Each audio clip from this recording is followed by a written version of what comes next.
Hello friends, मैं हूं Sanjay Bhaviskar. Welcome to my YouTube channel. आज हम एक नया टॉपिक लेके आए हुए हैं। आप सामने स्क्रीन पे देख ही रहे हो। तो आप एक क्वेश्चन मार्क किया है कि बाइंग अ प्लॉट। सो आप प्लॉट बाय कर रहे हो। सो अगर आप प्लॉट बाय कर रहे हो तो प्लॉट बाय करते समय आपको क्या क्या देखना चाहिए, क्योंकि पूना मार्केट में देखा जाए रियल एस्टेट में तो आजकल प्लॉटिंग की स्कीम्स काफ़ी ज़्यादा आ रही है।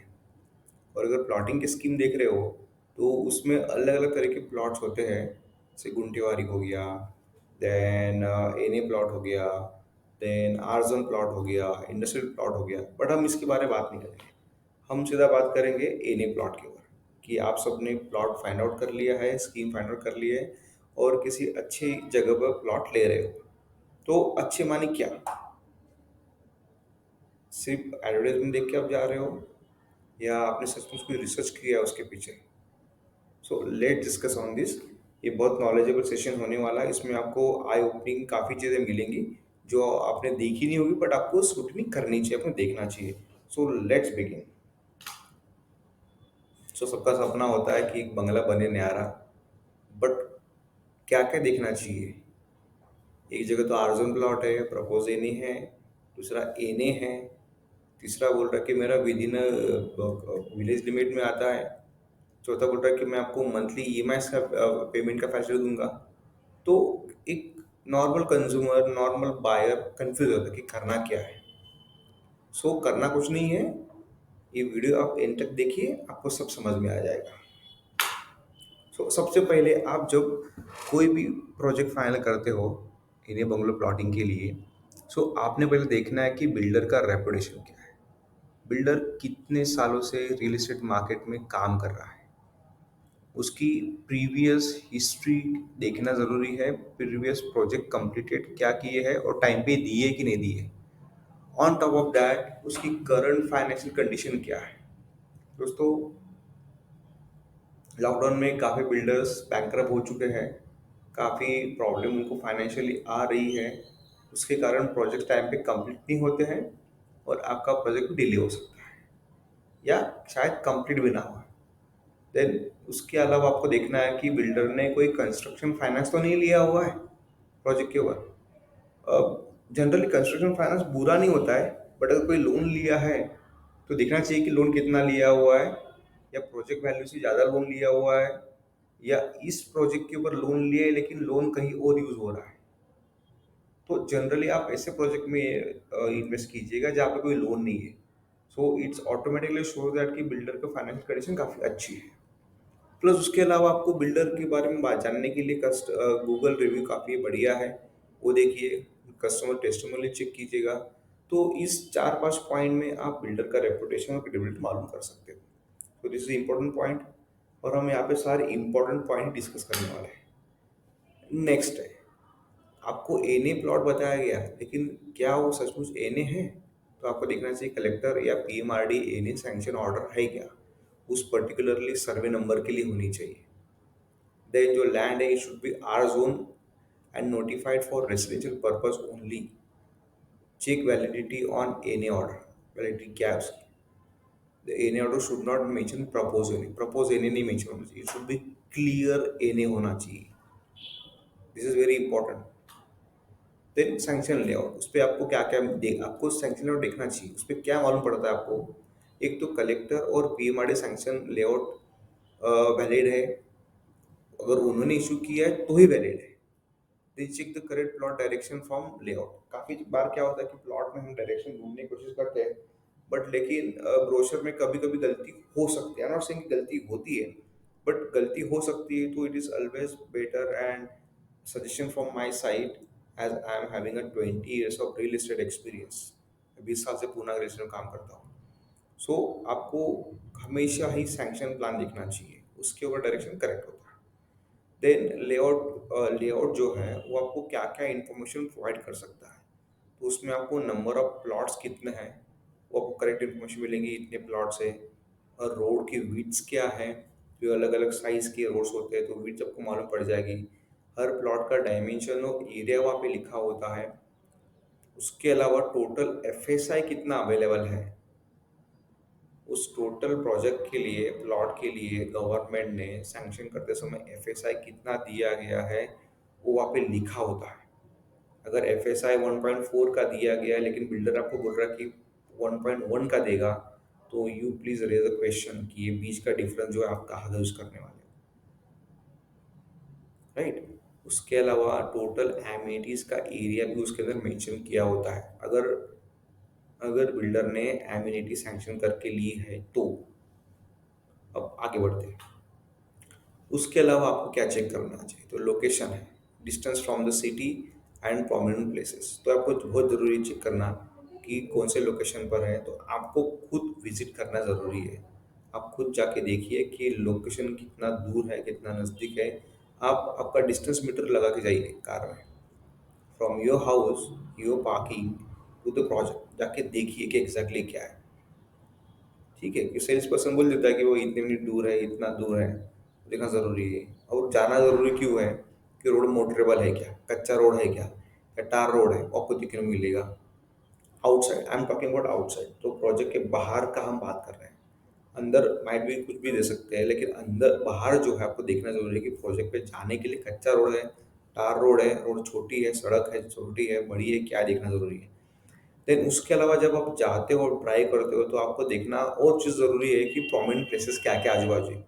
स्कूल है क्या, बैंक्स है क्या, मॉल है क्या, फ्यूल स्टेशन अवेलेबल है क्या, colleges, vegetable market, restaurant, IT offices, IT building, hospitals, ये सारी चीज़ें है या नहीं है। या इसके अलावा भी आपको कोई अलग से रिक्वायरमेंट होती है तो वो भी आप देख सकते हो कि वहाँ पर अवेलेबल है या नहीं है, और है तो प्रोजेक्ट से कितना दूर है, सो दैट आपको डिसीजन लेने के लिए आसान हो जाएगा। और उसके अलावा अगर ये नहीं है तो प्रपोज है तो कब तक आएगी, वो भी जाना जरूरी है।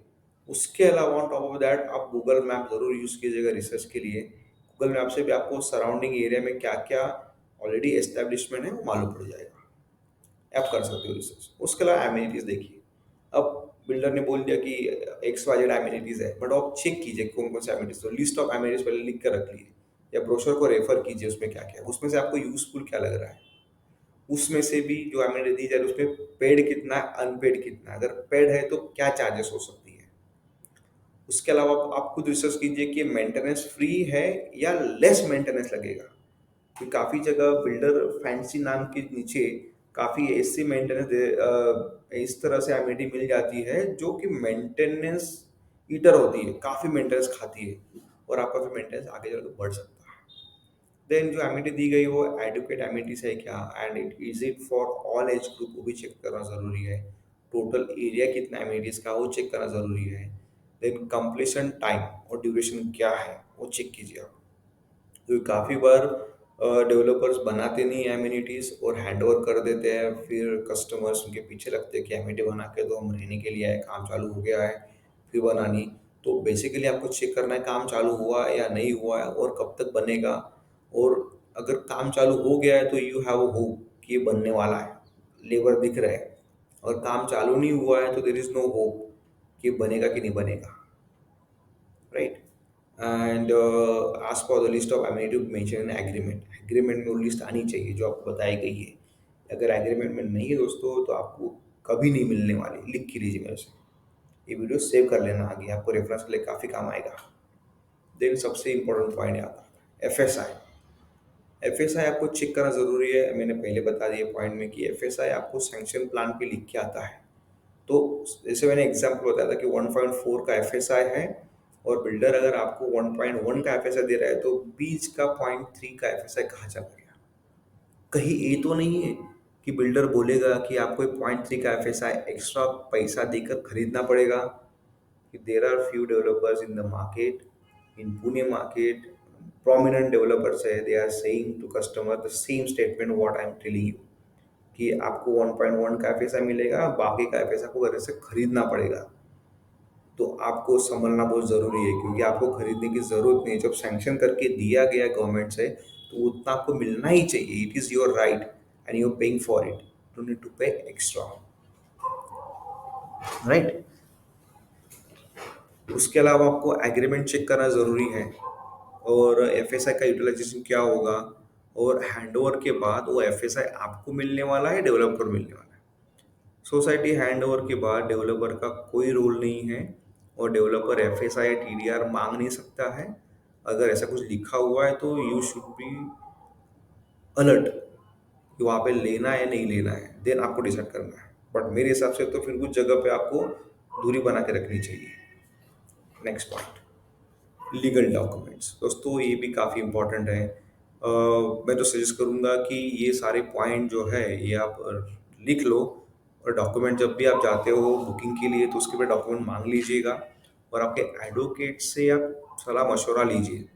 when you buying a, such a huge property, huge plot, making a huge investments, लगभग करोड़ों के आसपास प्लॉट का दाम चल रहा है आजकल। तो अगर 1 करोड़ का प्रॉपर्टी आप ले रहे हो तो उसमें से 15-20 हज़ार रुपये आप एडवोकेट को देकर ये स्कूटनी ज़रूर करवाइए। Believe me, you will not feel regretted scrutiny करने के बाद, क्योंकि वही है आपको जो प्रॉपर सजेशन दे सकता है। अब लीगल डॉक्यूमेंट में क्या क्या होता है, तो आस पास complete legal sets of document जो लीगल टीम से वहाँ से मिल जाती है या सीआरपी से मिल जाती है। देन उसके अलावा आप एक अच्छा लॉयर हायर कीजिए इंडस्ट्री का, और उसमें आपको क्या क्या डॉक्यूमेंट चाहिए, क्या क्या डॉक्यूमेंट लेना है। तो एग्रीमेंट ड्राफ्ट लीजिए, 712 एक्स्ट्रा लेटेस्ट लीजिए, म्यूटेशन एंट्रीज होती है, पीओए होता है, जेवी एग्रीमेंट होता है अगर कोई जेवी पार्टनर उसके अंदर है तो, टीरा सर्टिफिकेट, एने order, sanction layout, escrow account details है, लैंड ओनर डॉक्यूमेंट्स होता है जिसमें हक्क सोड, मराठी में हक्क सोड बोलते हैं, then cell deed, partition, etc., aviation permission, water permission, literature permission, title search report आता है जो लेटेस्ट होना चाहिए, public notice, pan card, zone certificate, commencement certificate and any other document जो आपके लॉयर मांग रहे हैं वो बिल्डर से मांगना जरूरी है और एडवोकेट को दीजिएगा, तो advocate will give you correct opinion. Then essential facilities and services, ये सब आपके प्रोजेक्ट में मिल रही है या नहीं मिल रही है।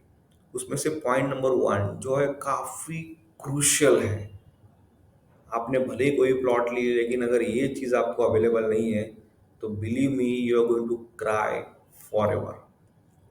ड्रिंकिंग वाटर का सोर्स क्या है? ड्रिंकिंग वाटर का सोर्स आपने चेक करना बहुत ज़रूरी है। काफ़ी बार डेवलपर बोलता है कि मैं एक्स वाई जेड लेक से लेने वाला हूँ, या मैं कहीं तालाब से लेने वाला हूँ, या मैं बोरवेल करने वाला हूँ, या टैंकर से करने वाला हूँ। सो आपको परमिशन चेक करना ज़रूरी है कि आपके पास परमिशन है या नहीं है, और वाटर कैसे मिलने वाला है। अब दोस्तों, पूना के पेरी फेरी पर जितने भी प्रोजेक्ट्स बन रही है, 99.9% सारे प्रोजेक्ट को पानी सिर्फ टैंकर से आ रहा है। Absolutely there is no water provision. इस वाटर के चक्कर में पूना में कोर्ट्स में, हाई कोर्ट में, सुप्रीम कोर्ट में केसेस चल रही है। आप गूगल करके देख लो कि लोग 2-2 करोड़ रुपए वाटर का बिल भर रहे हैं एक एक साल का, और पानी कॉर्पोरेशन से नहीं है, बोरवेल से या फिर टैंकर से ही पानी लेना पड़ता है। आजकल तो बोरवेल भी गवर्नमेंट ऑफ इंडिया ने मना कर दिया है, तो टैंकर ही ओनली सोर्स है। तो टैंकर माफिया के अंदर में आप फंसने वाले हो अगर पानी का प्रोविजन नहीं है तो ये सबसे पहले आपका किसी भी प्रोजेक्ट में विजिट करने के पहले या विजिट जब करते हो तो आप please don't ask price, ask water कि पानी कहाँ से मिलेगा और पानी की परमिशन दिखाओ, राइट। फिर उसके अलावा सीवेज लाइन और ट्रीटमेंट प्लांट है क्या, या उसकी कोई प्रोविजन करके दी है क्या, वो चेक करना ज़रूरी है। नहीं तो आपको आपका खुद का सिविल लाइन बनना पड़ेगा, सेफ्टी टैंक बनना पड़ेगा। Jain drinking water pipe connection करके दिया है कि अगर कोई सेपरेट वाटर का स्टोरेज या रिजर्व बनाई हुई है तो वहाँ से पानी कनेक्शन दिया गया है क्या, इलेक्ट्रिक सिटी वायरिंग कनेक्शन करके दिया गया है। ये भी काफ़ी इंपॉर्टेंट है। हालांकि आप आपका अलग से मीटर लोगे और अलग से कॉमन फिटर से आपका कनेक्शन मिलेगा, लेकिन ये है या नहीं चेक करना ज़रूरी है। रेन वाटर हार्वेस्टिंग, ये भी चेक करना ज़रूरी है, बहुत इंपॉर्टेंट है। इंटरनल रोड कैसे बने हुए हैं, कंक्रीट के है टार के। कंक्रीट के है तो मेंटेनेंस फ्री हो जाएंगे, आपको 15-20 साल देखने की ज़रूरत नहीं है, मे भी ज़्यादा भी, क्योंकि बंगलो सोसाइटी में कोई हेवी ट्रैफिक होने वाला नहीं, हेवी ट्रक आने वाला नहीं है, रोड खराब हो जाएगी। टार रोड है तो वो प्रॉब्लम आ सकती है, हर 2-3 साल में आपको मेंटेनेंस रिपेयर करना पड़ेगा, उसका कॉस्ट बढ़ जाएगा। सेफ्टी सिक्योरिटी का क्या प्रोविजन है वो भी आप जरूर चेक कीजिएगा। देन अनदर इम्पॉर्टेंट पॉइंट, जैसे लीगल एंगल से हमने चेक किया लीगल पॉइंट्स और एडवोकेट स्क्रूटनी करना ज़रूरी है, वैसे ही बैंक भी एक अपना लीगल सर्च ओपिनियन ले लेती है, तो आपका डबल चेक हो जाएगा। तो इसमें आपको गवर्नमेंट बैंक से लोन मिल रहा है कि प्राइवेट बैंक से मिल रहा है, वो चेक करना ज़रूरी है। तो मेरे हिसाब से गवर्नमेंट बैंक से मिलेगा तो बहुत बढ़िया बात है, लेकिन गवर्नमेंट से भी नहीं मिल रहा तो कोई बात नहीं है, प्राइवेट से भी ले सकते हो, बट ट्राई आपको गवर्नमेंट से मिलना चाहिए। Then special facilities from builder, और बिल्डर कोई टाइप अगर है बैंक के साथ तो कोई रेट ऑफ इंटरेस्ट में कोई फर्क आ रहा है क्या, मार्केट से कोई कम रेट मिल रहा है क्या, try to negotiate. Then loan percentage against the plot, कि आपको कितना परसेंटेज लोन मिल रहा है, वेदर इट इज 60%, 65%, 70%, 80%। सो अलग अलग बैंक्स है, गवर्नमेंट बैंक जनरली आपको 60 to 65% दे सकती है, प्राइवेट बैंक आपको 70 to 80% दे सकती है, depending on bank to bank. You can call me, आपको मैं बैंक से मिला दूंगा, आपको इन्फॉर्मेशन दे देंगे। देन स्टैम्प ड्यूटी में कोई वेवर है क्या, अब आपको चेक करना पड़ेगा कि आपके उस पर्टिकुलर लोकेशन पे स्टैम्प ड्यूटी क्या चल रही है, क्योंकि काफ़ी बार क्या होता है कि अगर प्रोजेक्ट पीएमआरडी में है बट मेट्रो से दूर है, तो वहाँ पर स्टैम्प ड्यूटी 6% है, और अगर वहाँ पे कोई मेट्रो लाइन जा रही है तो वहाँ पर स्टैम्प ड्यूटी आपको 1% एक्स्ट्रा भरने पड़ेंगे। तो कितना हो गया आपका, 6 + 1 7% हो गया। और जीएसटी एप्लीकेबिलिटी कितनी हुई चेक करना जरूरी है, आपको कितने अमाउंट पे जीएसटी भरना पड़ रहा है, इंफ्रास्ट्रक्चर चार्जेस कितने दिखाए तो जीएसटी कितना आएगा वो चेक कीजिएगा। Will go to next. So I hope ये सारे पॉइंट्स आपको समझ में आए होंगे, और मैंने काफ़ी इजी तरीके से ये समझाने की कोशिश की है। अगर आप ये पूरा पीपीटी आपको मैं मेरे वीडियो के डिस्क्रिप्शन में डाल दूंगा। उसके अलावा मेरा एक और वीडियो है, अगर जो एनए प्लॉट नहीं लेता है तो उन्होंने प्लीज़ लिख कीजिएगा कि आप एनए प्लॉट नहीं ले रहे हो तो उसका आपको कितना बड़ा खामियाजा हो सकता है, राइट। और अगर इसके बारे में आपको ज़्यादा इन्फॉर्मेशन चाहिए तो मेरा नंबर भी डिस्क्रिप्शन में लिख दूंगा मैं, you can call me. Thank you.